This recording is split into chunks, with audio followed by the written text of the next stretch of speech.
ہوگا تو وہ بھی اللہ ہی سے ہوگا. لا نافع ولا ضار الا اللہ.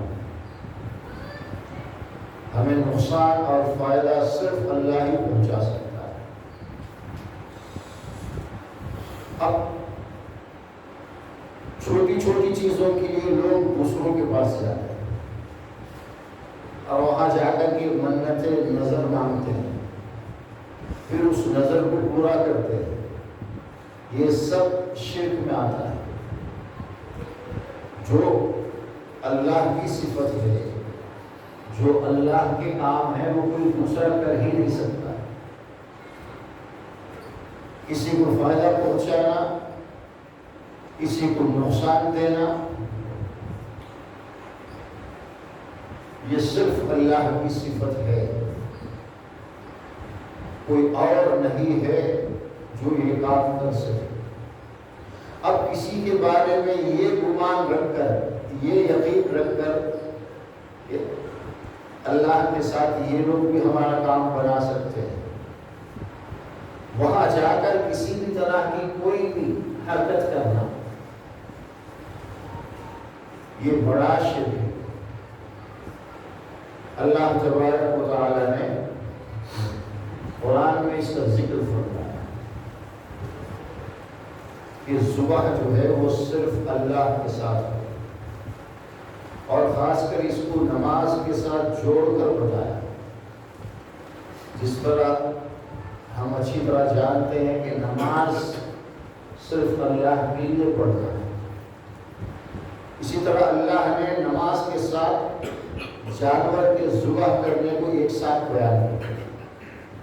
جس طرح نماز کسی دوسرے کے لیے نہیں پڑھ سکتے، پڑھیں گے تو وہ شرک ہو جائے، اسی طرح کوئی بھی جانور کسی دوسرے کے نام پر یا اس کے دربار پر لے جا کر ذبح نہیں کر سکتے.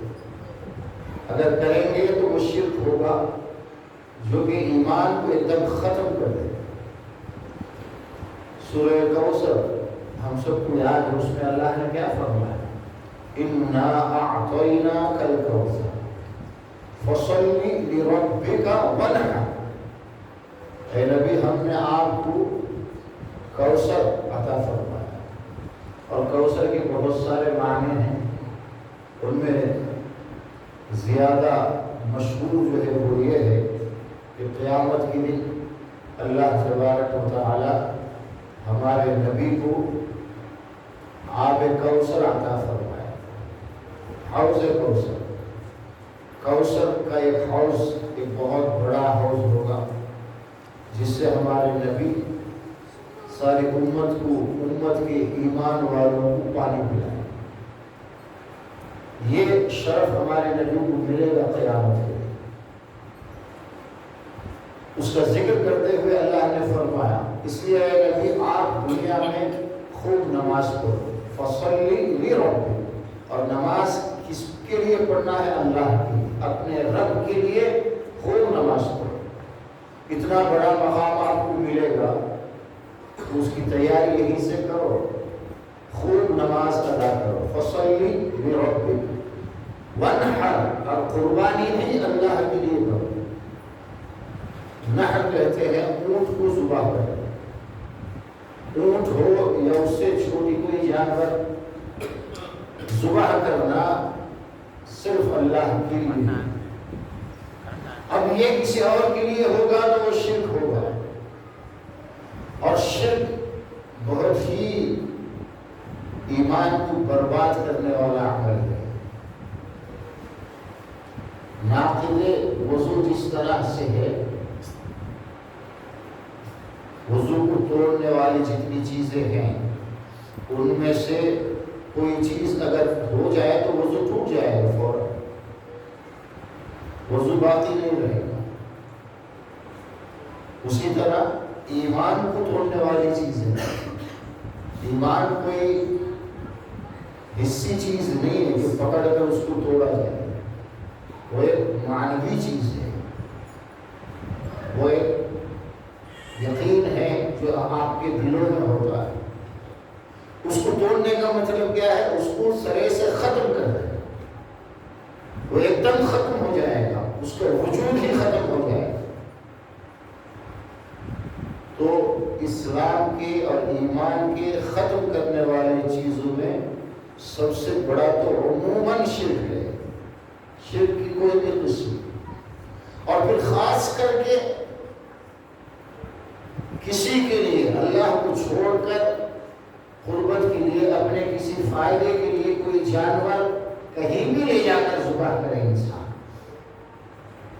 وہ دریا والے کے لیے کرے، شیلا والے کے لیے کرے، اجمیر خواجہ کے لیے کرے، کسی کے لیے بھی کرے، یا خود ہمارے نبی حضرت محمد صلی اللہ علیہ وسلم کے لیے کرے کہ یہ جانور میں ہمارے نبی کے نام سے کروں گا تو وہ خوش ہو کر میرا کام بنائیں گے، شرک ہے، کفر ہے، آپ نہیں کر سکتے۔ سید البشر کے ساتھ آپ نہیں کر سکتے، سارے انسانوں کے جو سردار ہیں، سارے نبیوں کے امام ہیں، ان کے نام پر آپ نہیں کر سکتے، ان کی قبر پہ جا کر مدینے میں آپ یہ سب نہیں کر سکتے، ان کے علاوہ جو بھی ہے دنیا میں کوئی بھی ہے اس کی حیثیت ہی کیا ہے۔ تو اس بات کو ہمیشہ یاد رکھیں، کوئی چادر چڑھانا، کوئی جانور کسی کے نام پر ذبح کرنا، کوئی مٹھائی لے جا کر وہاں پر جو ہے فاتحہ اس لیے دلانا تاکہ آپ کا فائدہ ہو جائے، یہ سارا شرک ہے۔ قرآن مجید میں اس کو اللہ نے سور کے گوشت کے ساتھ اس کو بیان کیا، میتۃ والدم ولحم الخنزیر وما اہل به۔ اللہ نے جن بڑی چیزوں کو حرام قرار دیا ہے، حرمت علیکم المیتہ، سب سے پہلے تو مردہ جانور، وہ مر گیا اب اسے کوئی کھا رہا ہے، یہ سب سے بڑا حرام کام ہے۔ کچھ لوگ ہم دیکھتے ہیں غیر کوئی جانور مر جائے اس کو لے جا کر کھاتے ہیں، یہ سب سے بڑا حرام ہے۔ ہم جان بوجھ کر اپنا کوئی جانور ایسے لوگوں کو نہیں دینا چاہیے۔ ایک ایمان والا جو اپنے لیے پسند کرے گا وہ دوسروں کے لیے پسند کرے گا۔ میں خود نہیں کھا سکتا ہوں، میرے لیے سب سے بڑا حرام یہ ہے کہ کسی مردہ بکرا ہو، مرغی ہو، خود اس کو موت آ گئی، وہ مر گیا، اب وہ نہیں کھا سکتے، مردے کو نہیں کھا سکتے۔ جب تک اس کے اندر زندگی ہے، دم ہے، آپ نے اسے ذبح کیا تو آپ کھا سکتے۔ ذبح کرنے سے پہلے اگر اس کی موت ہو گئی تو وہ حرام ہے، ناجائز ہے، اسے نہیں کھا سکتے۔ ہم خود نہیں کھا سکتے ہیں، ہمارے یہاں کوئی جانور مر جائے، کوئی آپ سے مانگنے کے لیے آئے غیر، آپ دے دو، ان کو نہیں دینا، اس کو آپ کہیں لے جا کر کے بھاپ دو، کچھ کر دو، لیکن جانوروں کو بھی، مرے ہوئے جانور خود نہیں کھا سکتے، دوسروں کو نہیں دے سکتے۔ والدم اللہ نے فرمایا، اسی طرح خون حرام ہے، خون نہیں کھا سکتے، آپ نہیں پی سکتے، کسی حلال جانور کا ہی کیوں نہ، خون حرام ہے، اس کا یوز حرام ہے۔ یہ مردہ جانور کے ساتھ خون کا ذکر کیا اللہ ہے۔ بہت سارے لوگ خون بھی پی لیتے ہیں، جانور ذبح کرتے وقت اس کو پکڑتے ہیں، جائز نہیں ہے، حرام ہے وہ دم۔ اس کے بعد اللہ نے فرمایا وَلَحْمُ الْخِنْزِيرِ، سور کا گوشت حرام ہے۔ وَمَا أُهِلَّ بِهِ لِغَيْرِ اللَّهِ، اس کے ساتھ ساتھ ہر وہ چیز جو اللہ کے علاوہ کسی کے لیے خاص کر دی گئی، کسی پر چڑھا دی گئی ہے، کسی کے یہاں ثواب سمجھ کر، فائدہ سمجھ کر فاتحہ دلایا گیا، کوئی چیز رکھ کر، سب حرام ہے۔ اتنا بڑا حرام ہے جتنا کہ سور کا گوشت ہے۔ اسی لیے اللہ کے نبی نے اگر جانور ذبح کرنا ہے تو اللہ کے نام سے کرنا ہے اور اللہ سے اس کا ثواب کا یقین رکھتے ہوئے کرنا ہے۔ آپ کو کوئی بیمار ہے، آپ یہ چاہتے ہیں کہ اس کو شفا ہو، تو دو طریقے اس کے ہیں۔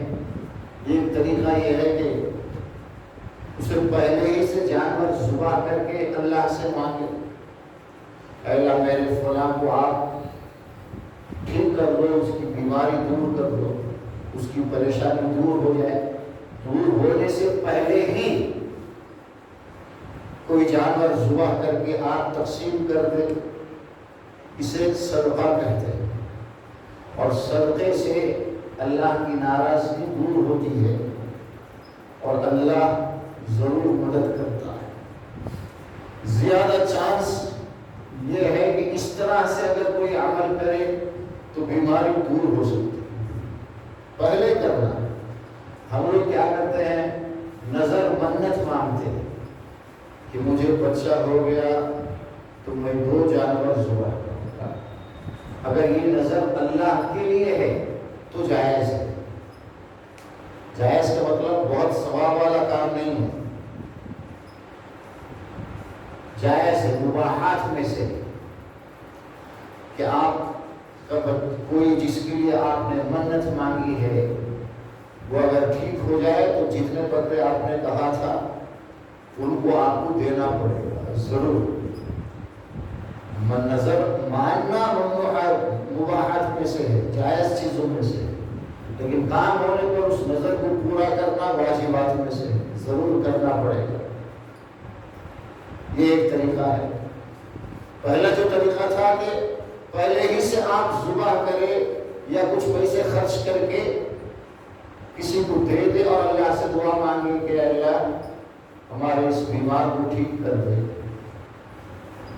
اسی لیے میں نے یہ صدقہ بھی کیا ہے، اس کی برکت سے اللہ فلاں کو ٹھیک کر دے۔ یہ سنت ہے، یہ زیادہ افیکٹو ہوتا ہے۔ آدمی پہلے سے کچھ کرے پھر اللہ سے دعا مانگے، اور وہ بھی جائز ہے کہ پہلے تو آپ نے دعا کی، منت مانگی کہ اللہ میرا بندہ ٹھیک ہوگا تو میں اتنے پیسے یا اسی طرح کوئی جانور کہ بکرا 2 بکرے ذبح کروں گا۔ یہ کم درجے کا افیکٹو چیز ہے، اس میں ثواب بھی اتنا زیادہ نہیں ہے، اس لیے کہ اس میں شرط آ گئی نا، اے اللہ تو اگر ٹھیک کرے گا ہم دعا کر، ہم جو یہ سب کرے گا۔ کسی کنڈیشن، کسی شرط پر کوئی نیکی ہوتی ہے تو اس کا اجر بہت کم ہو جاتا ہے۔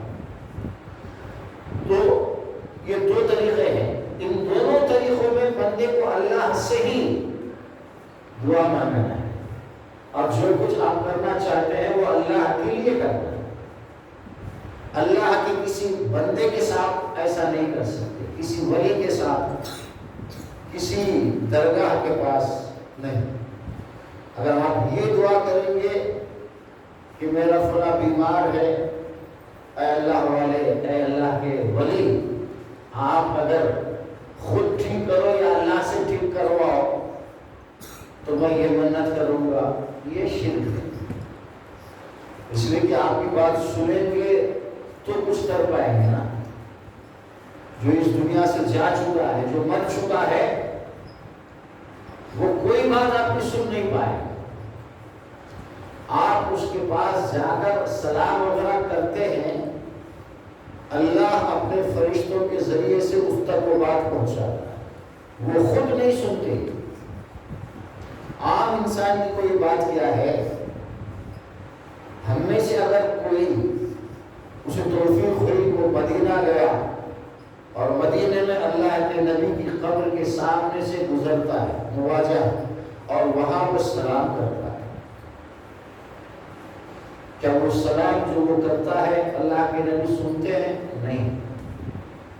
آپ یہاں سے سلام کرو یا مدینے میں جا کر سلام کرو، کہیں سے بھی سلام کرو، فرشتوں کی یہ جماعت ہے جو چکر لگاتے رہتی ہے، وہ آپ کے سلام کو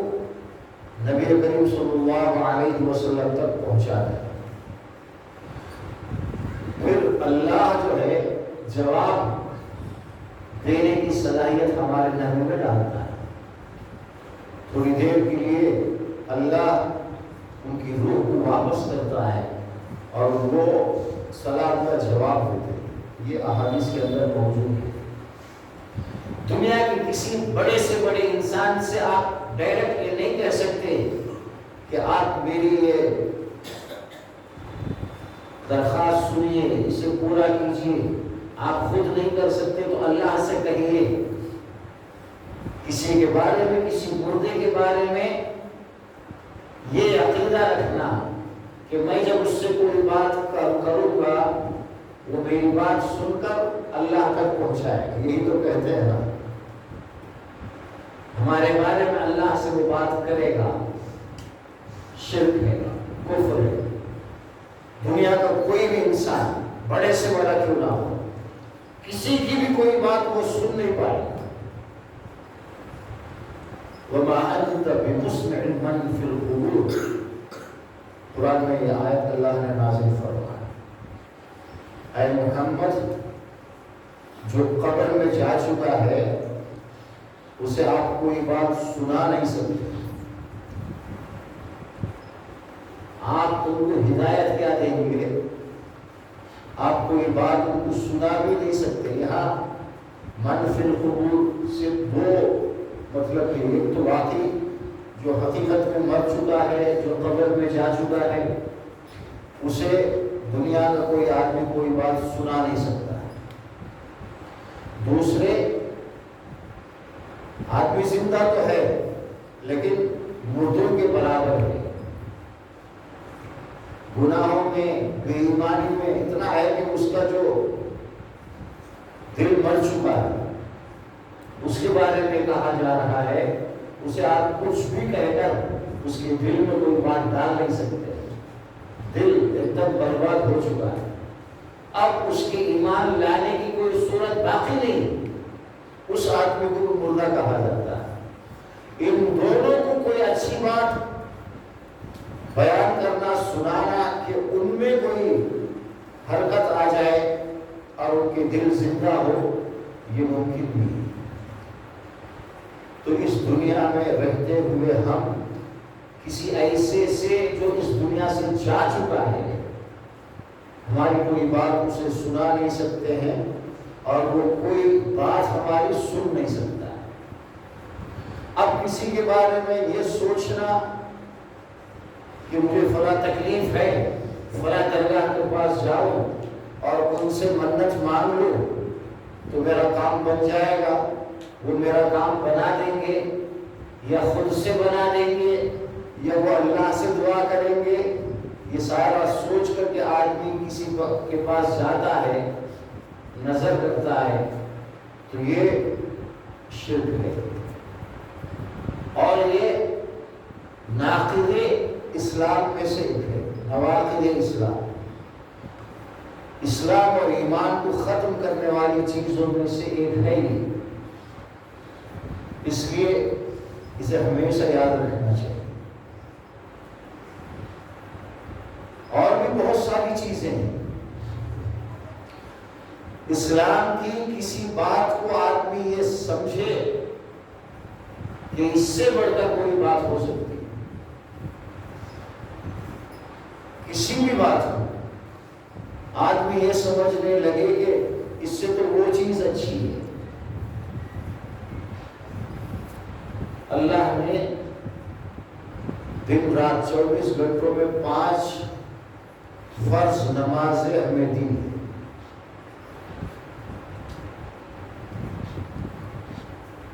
ہمارے نبی صلی اللہ علیہ وسلم کو تو 50 نمازیں پسند تھیں، اس لیے 50 نمازیں ملتے ہی بڑی خوشی خوشی آپ تشریف لا رہے تھے کہ میری امت 50 نمازیں پڑھ لیں گے آسانی سے۔ حضرت موسیٰ علیہ السلام سے ملاقات ہوئی، یہ تو حدیث مشہور ہے۔ موسیٰ علیہ السلام نے فرمایا کہ اتنی نمازیں پڑھ نہیں پائے گی آپ کی امت سے، آپ دوبارہ جائیے اور اللہ سے نمازیں کم کرا کر آئیے۔ 9 مرتبہ آپ واپس گئے، ہر بار 5 نمازیں کم ہوتی رہی اور آخر میں 5 نمازیں بچ گئی تھی۔ پھر بھی حضرت موسیٰ علیہ السلام نے یہ کہا کہ یہ بھی زیادہ ہے، 5 نمازیں بھی زیادہ ہے، اور جاؤ کم کرا کر آؤ۔ لیکن ہمارے نبی نے یہ فرمایا صلی اللہ علیہ وسلم، نہیں، ان 5 نمازوں کے بارے میں مجھے یقین ہے کہ میری امت پورا کرے گی، اور اتنی بار میں جا کر کم کرا کر آیا ہوں، اب پھر اللہ کے یہاں جانے میں مجھے شرم آتی، نہیں جاؤں گا۔ چنانچہ ڈیسائیڈ ہو گیا کہ 5 نمازیں ہیں، پڑھنے میں تو 5 ہی ہیں، لیکن ثواب 50 کا ملے گا، ایک عمل کا 10 گنا ثواب زیادہ ملتا ہے۔ پریکٹیکل تو 5 ہی نمازیں ہیں، لیکن ثواب میں 50 نمازوں کا ثواب ہے۔ یہ جب ڈیسائیڈ ہو گیا، حضرت موسیٰ علیہ السلام میں خاموش ہو گئے، اس لیے کہ اللہ کوئی چیز جب ڈیسائیڈ کر دے، کسی بندے کو گنجائش نہیں ہے کہ اس پر کامنٹ کرے، اور جو کامنٹ کرے گا وہ شرک کرے گا، اس کا ایمان ختم ہو جائے گا۔ ایمان کو ختم کرنے میں اللہ کی کسی بھی حکم اور کسی بھی بات پر کامنٹ کرنا، مذاق بنانا اس سے کسی اور چیز کو بہتر سمجھنا، یہ ایمان کو توڑنے والی چیزوں میں سے ایک چیز ہے۔ ایمان ہی ختم ہو جاتا ہے۔ آپ نے داڑھی نہ رکھا ٹھیک ہے، خلاف سنت اور واجب عمل کرنے پر اللہ جو سزا دے گا معاف بھی کر سکتا ہے۔ داڑھی نہ رکھنا خلاف سنت ہے، لیکن داڑھی پر کامنٹ کرنا کیا ہے، جلدی کیا ہے، ابھی تیری شادی نہیں ہوئی 10 کی داڑھی رکھا، داڑھی نکال کر اچھا دوسرے جوانوں کی طرح ہو، وہ بولتے رہتے، یعنی داڑھی کو جوانی میں رکھنے کے قابل نہیں سمجھتے، حالانکہ داڑھی تو زندگی بھر رکھنے کی ہے نا۔ جوانی ہو، بڑھاپا ہو، ادھیڑ عمر ہو، کسی عمر کے کسی حصے میں داڑھی نہ رکھنا غلط ہے، نہ رکھنا غلط ہے۔ نہ رکھنے سے بھی بڑھ کر رکھنے کو برا سمجھنا، ایک رکھنے والے کو تنقید کرنا، کامنٹ کرنا، کیا بڑا ہوا ملتا سمجھا ہے۔ اس طرح کا جو کامنٹ ہے، آپ گویا اس کو یہ سمجھانا چاہتے ہیں کہ آپ کی اس عمر میں داڑھی رکھنے سے نہ رکھنا اچھا ہے۔ یہ جو کامنٹ ہے آپ کا، یہ اسلام کو توڑنے والی چیز ہے۔ اس کامنٹ کے ایک بار کرنے سے آپ کا ایمان ختم ہو گیا، ساری زندگی کے نیک اعمال ختم ہو گئے۔ دوبارہ اللہ توفیق دے، آپ سمجھ گئے کہ میرا جو کامنٹ تھا وہ مجھے اسلام سے اور ایمان سے دور کرنے والا تھا، اس لیے آپ نے اللہ سے معافی مانگا، تو پھر ایمان لوٹ کر آئے گا۔ اسی حالت میں داڑھی رکھنے والوں کو چھڑا کے مر گیا، کفر اور شرک کی حالت میں مرا، اور ہمیشہ کی دوزخ میں جائے گا۔ اللہ کا کوئی حکم، اللہ کے نبی کی کوئی بھی بات، ایمان والوں کو اس سے محبت کرنا، اسے اچھا سمجھنا ہے، اگر سے وہ عمل نہیں کر رہا ہے، دل میں پشیمان ہونا چاہیے کہ کام تو اچھا ہے لیکن میں نہیں کر رہا ہوں، اللہ مجھے معاف کر اور مجھے بھی توفیق دے کہ میں کام کر سکوں، یہ ذہن میں ہونا چاہیے ہر اچھے عمل کے۔ پھر اللہ توفیق دے گا، کسی نہ کسی مرحلے میں وہ کام کرنے والا کو نہیں ہوگا۔ جیسے نماز پڑھنا ایک بہترین عمل ہے، اسلام میں سب سے بڑا عمل ایمان کے بعد کیا ہے؟ نماز پڑھنا ہے۔ ہر ایمان والا خواہش کرتا ہے کہ وہ نماز پڑھے، نماز کی پابندی وہ کرے. کوئی نماز نہ پڑھتا ہو تو اسے ڈرنا چاہیے اور اللہ سے دعا مانگتے رہنا چاہیے کہ بس اے اللہ مجھے بھی توفیق دے کہ میں بھی نماز پڑھنے والا بن. لیکن نماز پڑھنے کو مذاق بنانا، کوئی نماز کو جا رہا ہے اس سے مذاق کرنا، تاج کے آیا ہے پھر مجھے 15 برس میں تاسیس نماز کرتا تو یہ لوگ بولتے یہ جو کامنٹ ہے، یہ جو بات ہے، اسے کہتے ہیں یہ ایسا عمل ہے جو آپ کو آپ کے ایمان سے دور لے جائے گا. آپ کے اندر جو ایمان ہے، اللہ پر جو یقین ہے، دین کی جو عظمت ہے، اسے یہ برباد کر دے گا، ختم کر دے گا. اس لیے کسی اچھی بات پر کبھی کامنٹ نہیں کرنا چاہیے، اس کا مذاق نہیں اڑانا چاہیے. مذاق اڑانے سے ہمارا ایمان ختم ہوتا ہے، بہت بھاری عمل ہے. اسی طرح ایمان اور اسلام کو برباد کرنے اور ختم کرنے والی چیزوں میں سے ایک یہ ہے کہ دنیا کے کسی بھی بڑے سے بڑے انسان کے بارے میں یہ سمجھنا کہ اب اسے اسلام پر 100% عمل کرنے کی ضرورت نہیں ہے. کچھ چیزیں وہ چھوڑ بھی سکتا ہے. کسی کے بارے میں یہ سمجھنا، عام طور پہ دن کی نماز پڑھنے والے جو لوگ ہیں وہ جو ظاہری نماز ہے اس کو مذاق کرتے ہیں، یہ کیا نماز، اصل دل میں نماز ہے. گویا کہ وہ کہنا یہ چاہتا ہے کہ میرے اوپر یہ جو نماز ہے جو ہم فزیکلی جو کرتے ہیں مسجد میں آ کر یا گھروں میں، اس کی ضرورت نہیں ہے. میں تو دن کی نماز پڑھ لیتا ہوں، کافی ہے. نماز سے اپنے آپ کو وہ دور رکھنا چاہتا ہے. نماز کی فرضیت کا وہ انکار کر رہا ہے. ہمارے نبی تو باڈی میں کمزوری تھی، چل نہیں سکتے تھے. 2 صحابہ کے کندھے پر ہاتھ لگا کر گھسٹتے ہوئے آئے اور ان کو بٹھایا گیا، بیٹھ کر کے اسی حالت میں آپ نے نماز پڑھی. انہوں قصے کہانیاں سناتے ہوئے بھائی بابا بیٹا کے بیچ میں بیٹھ کر نماز پر کامنٹ کرتے، ہلتے نہیں. دنیا کے سب سے برے انسان ہیں. یہ مرشد ہونا تو دور کی بات ہے، یہ شیطان سے بھی غیر مسلم ہو.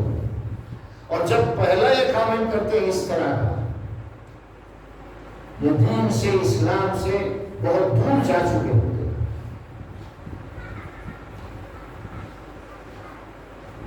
ایک نیک انسان جن کے بارے میں لوگوں نے زیادہ یہی کہا کہ وہ اللہ کے نبی تھے، حضرت خضر علیہ السلام. دریا میں جاتا ہے نا، خواجہ خضر کام لیتا ہے، دریا سے اسے کوئی مطلب نہیں، نہ وہ دریا میں ہے نہ تھے. نہیں، وہ تو حضرت موسیٰ علیہ السلام کو ان سے ملنے کا ایک جگہ بتائی گئی کہ وہاں جاؤ ملاقات کرو. وہ کہیں بھی رہ سکتے ہیں. ان کے بارے میں یہ ہے کہ وہ اپنے وقت کے نبی کی شریعت سے کچھ چیزیں ان کے لیے ضروری نہیں تھی.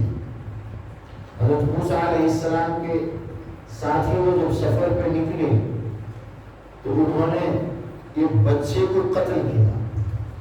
موسیٰ علیہ السلام، ظاہر سی بات ہے کسی کو قتل کرنا تو کوئی سوال والا کام ہو ہی نہیں سکتا. موسیٰ علیہ السلام نے فوراً اعتراض کیا. بعد میں انہوں نے بتایا کہ اللہ نے کچھ چیزوں کی ریالٹی ان کو سمجھا. وہ حکیم تھے، بہت ساری چیزیں ان کو اللہ نے وہ بتائی تھی جو دوسروں کو نہیں بتائی.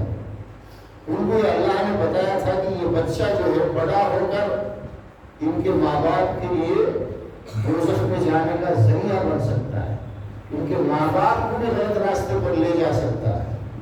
اس لیے اللہ کی اجازت سے انہوں نے اس بچے کو قتل کیا، اس امید پر کہ اللہ جو ہے ان ماں باپ کو دے گا جو صحیح معنی میں سیدھے راستے پر ہوگا۔ تو خضر علیہ السلام کے لیے حضرت موسیٰ علیہ السلام کی شریعت میں سے یہ کچھ چیزیں تھیں جو کرنا ضروری نہیں تھا۔